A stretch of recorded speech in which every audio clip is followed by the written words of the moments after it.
Սիրելի քաղաքացիներ, որոնք դեռ չեն կողմնորոշվում, գնալ ընտրության, թե չգնալ, կամ գնալուց ում ընտրել։ Նախ ես ուզում եմ ասել, որ մենք գիտենք, որ դուք կաք, եւ ուզում եմ ներողություն խնդրել, որ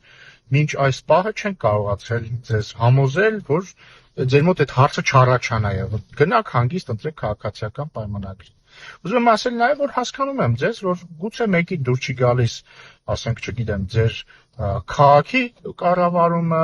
մյուսին կարող է դուր չգա, չգիտեմ, ասֆալտի փոսը, մյուսին կարող է դուր չգա X քաղաքական գործիչը, կամ մյուսը, կարող է մարդ լինի իմ դեմքը դուր չգա, չնայած այս մեկը շատ քիչ հավանական է։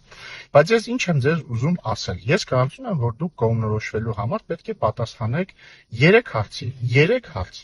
Հարց համար 1. Արդյոք դուք ուզում եք ունենալ ընտրության հնարավորություն։ Եվ իրավիճակը հետևյալն է, որ դուք տեսնում եք, որ ընդդիմությունը հիմա լինելով ընդդիմություն,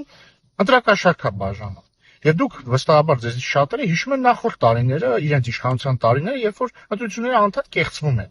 Եվ հետևաբար, եթե այս ընդդիմությունը եռագլուխ պատերազմի կուսակցությունը գա իշխանության, դուք ընտրության հնարավորություն չեք ունենալու եւ հնարավորություն չեք ունենալու ընդհանրապես մտածելու կողմնորոշվելու մասին։ Այդ ընտրության հնարավորությունը ուղղակի կորելու է։ Երկրորդ հարցը հետևյալն է. ուզում եք արդյոք, որ Հայաստանը շարունակի լինել անկախ եւ ինքնիշխան երկիր։ Եթե պատերազմի եռագլուխ կուսակցությունը գա իշխանության, դուք տեսնում եք իրանք ովքեր են, դուք տեսնում եք, որ իրանք ուղարկված են, իրանք մի մասը ընդհանրապես հաստիկային մոտակայքրյա հատուկ ծառայությունների աշխատողներ են, տեսնում եք իրանք հայտարարում են ինչ-որ միությունների մեջ մտնելու մասին եւ այսպես շարունակ։ Հայաստանի անկախությունը լինելու է մեծապես վտանգված։ Եվ երրորդը, արդյոք դուք ուզում եք, որ այն խաղաղությունը, որը հիմա կա, մնա։ Այսինքն 2 տարի, 3 ամիս է մեր սահմաններին զոհ չկա։ Ուզում եք, որ շարունակվի այսպես, թե չեք ուզում։ Վստահաբար ուզում եք։ Դուք պետք է իմանաք, որ պատերազմի եռագլուխ կուսակցությունը հայտարարում է, որ եթե գան իրենք իշխանության, նրանք վերանայելու են այս խաղաղության ճարտարապետությունը։ Դա նշանակում է մեկ բան՝ խաղաղության ճարտարապետության վերացում, խաղաղության վերացում, խաղաղության չգոյություն։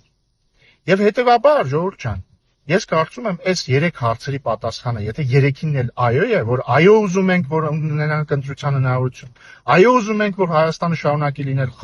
անկախ պետություն եւ այո ուզում ենք, որ խաղաղությունը շարունակվի, դուք պետք է ընտրեք քաղաքացիական պայմանագիր, պետք է ընտրեք խաղաղության կուսակցությանը, պետք է գնաք ընտրության եւ ընտրեք քաղաքացիական պայմանագիր կուսակցությանը։